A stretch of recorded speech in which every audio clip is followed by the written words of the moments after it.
l'Académie de l'éloquence de l'IFG Executive Education présente le tour de la culture générale en 80 notions par Éric Cobast. Saison 2, dans quelle société vivons-nous ? Bonjour.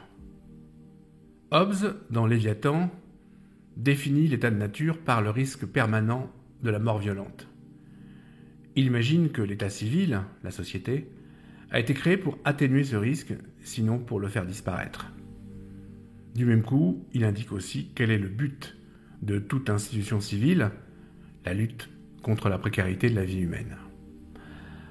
On pourrait alors lire l'histoire du développement de l'organisation sociale comme la somme des efforts entrepris pour assurer les citoyens contre les risques successifs auxquels ils se sont progressivement découverts exposés. Contre l'insécurité immédiate et physique, l'État moderne va développer la police et l'armée.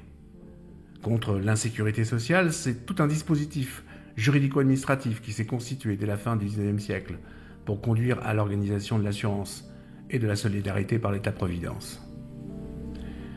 Alors, dans une certaine mesure, parler aujourd'hui de la société du risque, c'est d'abord valider le retour de la précarité généralisée et, au fond, la faillite de l'État dans ses fonctions de tutelle héritées du contrat vassalique.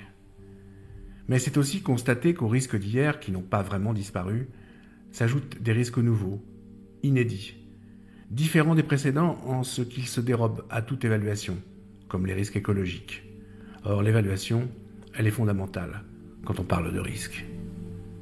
Qu'est-ce qu'un risque, précisément ? Le risque renvoie évidemment à l'idée d'un événement mauvais, nuisible, indésirable. L'étymologie espagnole « risco » rappelle d'ailleurs l'écueil et la menace de s'y échouer. Mais cet événement est incertain. Le risque est une probabilité, celle qu'advienne ou non l'événement en question. Dès lors, le risque se mesure, il s'évalue, il se calcule. La raison se l'approprie et offre ainsi les conditions d'un jugement, celui qui consiste à prendre ou ne pas prendre le risque. Elle permet aussi de construire un dispositif de réduction des risques, ou bien encore de compensation, c'est-à-dire d'assurance. Assurer son véhicule n'élimine pas les risques d'accident, mais cela revient à rechercher les moyens d'en atténuer les conséquences malheureuses, et de rendre ainsi le risque acceptable. La connaissance précise des risques développe alors la prévoyance. L'univers du risque, c'est aussi, paradoxalement, celui de la recherche du confort, de la sécurité et, d'une certaine façon, du bonheur. Du moins en apparence. Pour le philosophe allemand Ulrich Beck, l'auteur de La société du risque, la nature des risques auxquels les différents acteurs de la société sont exposés va définir de nouvelles formes d'inégalité. Nous ne sommes pas tous égaux devant les risques. Et la production sociale de richesse va faire système avec la production sociale de risque. De fait, la perception du risque est dans notre société une réalité omniprésente. Elle la structure. Le risque, cet événement non encore survenu, s'inscrit dans la probabilité et donc dans l'irréalité.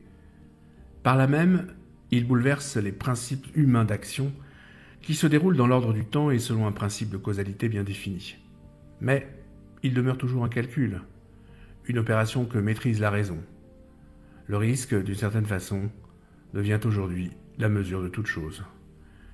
Voilà pourquoi notre société semble bâtie sur la peur. Une peur qui se traduit par la multiplication des assurances, des précautions, des politiques de prévention. Rappelons pour finir que le tiers de notre richesse est aujourd'hui consacré à l'assurance contre le risque, tant celle que les particuliers financent et assument individuellement que celle qu'organise pour nous l'État directement.